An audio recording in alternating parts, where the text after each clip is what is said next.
Dans les séries cultes, il y a Desperate Housewives et vraiment, c'est ma série préférée. D'ailleurs, après 8 saisons pleines de rebondissements, elles sont devenues quoi les actrices? Desperate Housewives suit les vies de 4 amies, Suzanne, Lynette, Brie et Gabrielle, qui habitent dans la banlieue résidentielle parfaite de Wisteria Lane. L'intrigue est lancée par le mystérieux de leur voisine Mary-Alice Young. On peut penser que la série s'articule sur la résolution de la mort de Mary-Alice Young, mais que nini! Mais non, pas du tout!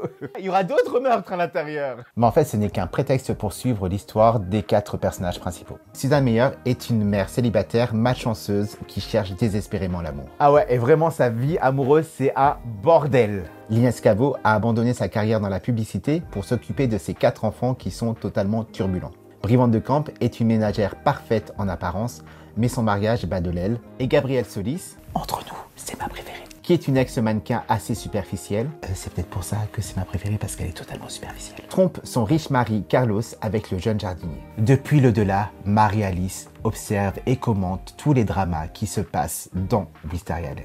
Au fil des saisons, les 4 amis font face à des défis comme l'adultère, le divorce, le cancer, les problèmes d'argent, la maternité difficile et encore bien d'autres péripéties. Si vous avez regardé la série, vous savez qu'il y a aussi des intrigues secondaires impliquant d'autres personnages comme les voisins Paul et Zach Young, Mike Delfino, l'amant de Suzanne, ou encore Eddie Britt, la séductrice du quartier. Mais n'oublions pas que Desperate Housewives est une série américaine. Et une série américaine sans sang, ouais, et sans meurtre, et ben c'est quoi? Eh bien pas grand chose.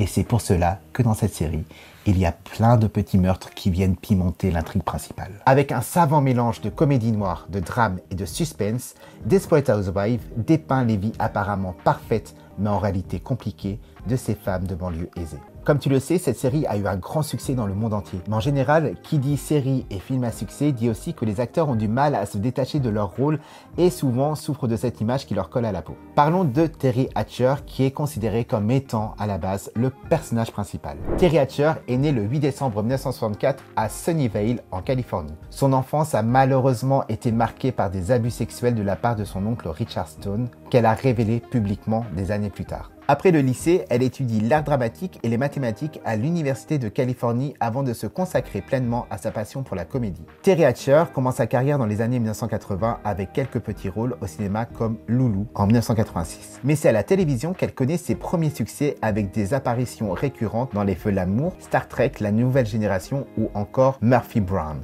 En 1993, elle décroche son premier grand rôle dans le casting de Lois et Clark, Les Nouvelles Aventures de Superman. Et c'est Lois Lane, enfin la Lois Lane, l'amoureuse de Superman.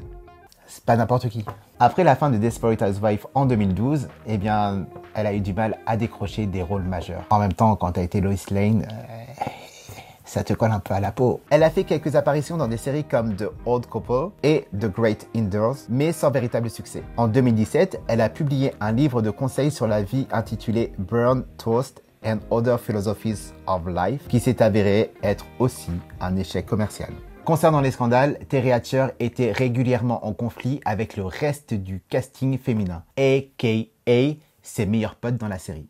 Felicity Huffman, Marcia Cross et Eva Longoria l'accusaient d'être une diva capricieuse sur le plateau. Teri Hatcher se serait plainte de ne pas avoir assez de temps de présence à l'écran comparé aux autres actrices. Elle a même demandé à avoir sa propre loge et avoir un salaire plus important que les autres actrices. C'est pas parce que t'es Lois Lane que voilà, hein, c'est pas assez Lois. Et même que Mark Cherry, le créateur de la série Desperate Housewives, a dû intervenir plusieurs fois pour calmer les tensions entre les actrices. D'ailleurs, il y a une anecdote qui est assez connue sur une séance photo où Teri Hatcher voulait être absolument au milieu de toutes les actrices. Mais toutes les actrices aussi voulaient être au milieu, donc ça a fait des retards qui étaient assez considérables. Elle aurait menacé de ne pas participer à la séance photo si elle n'obtenait pas la place centrale. Ça a provoqué des tensions et des retards importants dans le planning serré du tournage. Et ça a donné cette photo. Après la fin de la série, Teri Hatcher a tenté de lancer d'autres projets, mais sans grand succès. Elle a produit et présenté une émission de compétition culinaire sur Food Network intitulée Heated, qui a été rapidement annulé. De toute façon, le seul élite qu'on connaît, c'est celui de Beyoncé, donc lâche l'affaire, Teri. Passons maintenant à Felicity Huffman, qui interprète le rôle de Lynette Scavo. Et d'ailleurs, Lynette Scavo, c'est le personnage préféré de Lolo de On t'explique. Et moi. Et on la garde. On la ferait pas deux fois.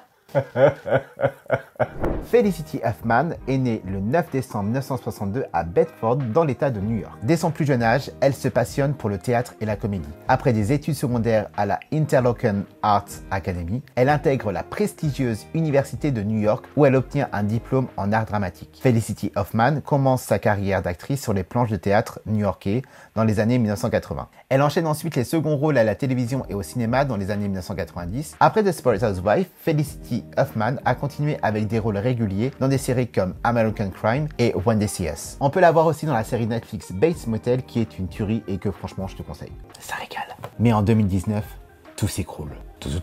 Elle a été impliquée dans un scandale d'admission universitaire frauduleux aux États-Unis. Elle a payé 15 000 $ à une organisation pour augmenter les notes au test d'admission de sa fille aînée. Bravo Lynette! Elle a été condamnée à 14 jours de prison, à 30 000 $ d'amende et à 250 heures de travaux d'intérêt général. Felicity Huffman a plaidé coupable et a exprimé des remords sincères lors de son procès. Cependant, sa peine de 14 jours de prison a été critiquée comme étant trop clémente par rapport à d'autres parents impliqués. Passons maintenant à Marcia Cross qui interprète Brie Van de Camp et qui est elle aussi l'un de mes personnages préférés. Marcia Cross est née le 25 mars 1962 à Marlborough dans le Massachusetts. C'est une fille d'une enseignante et elle a grandi avec ses deux sœurs Suzanne et Hélène. Dès son plus jeune âge, elle savait qu'elle voulait devenir actrice. Après le lycée, elle intègre la prestigieuse Juilliard School à New York, une école d'art du spectacle réputée. Elle y suit une formation d'actrice et elle considère ce déménagement à New York comme étant la meilleure chose pour sa carrière naissante. D'ailleurs, l'un de ses premiers grands rôles, c'était dans Melrose Place, qui est totalement à l'opposé de New York City. New York City, East Coast, Los Angeles, West Coast, East Coast, West Coast. C'est comme ça? Ouais, c'est... Oh, Macarena. Rien à voir avec la East Coast et la West Coast, mais j'ai perdu tout le monde. En 2017, Marcia Cross a révélé qu'elle avait été diagnostiquée avec un cancer anal de stade 3 l'année précédente. Elle a subi une chimiothérapie et une radiothérapie intense pendant plusieurs mois. Elle a perdu ses cheveux et a dû être alimentée par sonde pendant un bon moment. Dans une interview, l'actrice a révélé que cette période difficile lui avait permis de se rapprocher de ses co-stars avec qui elle était restée en contact. D'ailleurs, elles l'ont soutenue tout au long de son traitement. Côté carrière, elle a fait quelques apparitions dans des séries comme Quantico et Fatal Attraction. Eva Longoria qui est la plus iconique de la série et qui joue Gabrielle Solis. Elle aussi c'est ma préférée. Ah, j'ai trop de préférés dedans. Eva Longoria est née le 15 mars 1975 à Corpus Christi au Texas. Elle a été élevée dans un ranch et elle a grandi dans une famille modeste qui valorisait l'éducation et l'engagement communautaire. Dans plusieurs interviews, elle dit qu'elle a été considérée comme étant la moins jolie de sa famille et que ça a eu un impact énorme sur sa vie personnelle et professionnelle. Elle est passionnée par les concours de beauté et en 1998, elle est élue Miss Corpus Christi. Bam!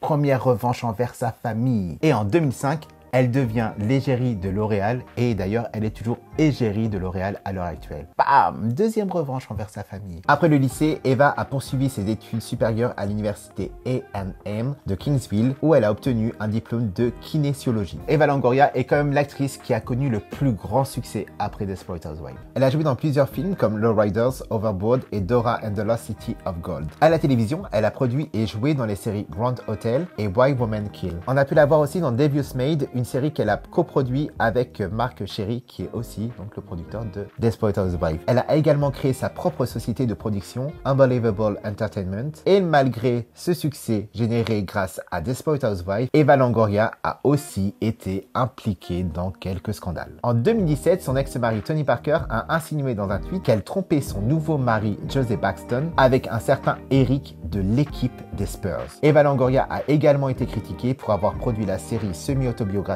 Grand Hotel sur un milliardaire hispanique alors qu'elle n'a pas grandi dans un milieu aisé. En gros, Eva Longoria, c'est l'actrice qu'on retient le plus et qui est toujours très médiatisée aujourd'hui. Au-delà des tensions avec Terry Hatcher, d'autres scandales ont éclaté sur le plateau de Desperate Housewives. En 2010, l'actrice Nicolette Sheridan, qui jouait Eddie Britt, a poursuivi le créateur Mark Cherry pour licenciement abusif après une dispute où il l'aurait frappé. Après un long procès, le verdict est tombé. Nicolette le perd et elle est renvoyée du tournage. Ce qui explique pourquoi on ne la revoit plus du tout dans le reste de la série. D'autres scandales ont éclaté, comme avec l'acteur Ricardo Caveira, qui interprète Carlos Solis qui a été arrêtée en 2007 pour conduite en état d'ivresse. Et enfin, Madison de la Garza, qui jouait la fille de Gabrielle Solis à l'âge de 7 ans, a révélé avoir été victime de moqueries sur son poids et de cyberharcèlement de la part des fans durant le tournage. Merci d'avoir regardé cette vidéo. N'hésite pas à me rejoindre sur les réseaux sociaux qui s'affichent juste là. Like, partage, abonne-toi et surtout, dis-moi dans les commentaires quel était ton personnage préféré dans Desperate Housewives. Moi, t'as vu, c'était Gabi. Enfin, bref, je les aimais tous sauf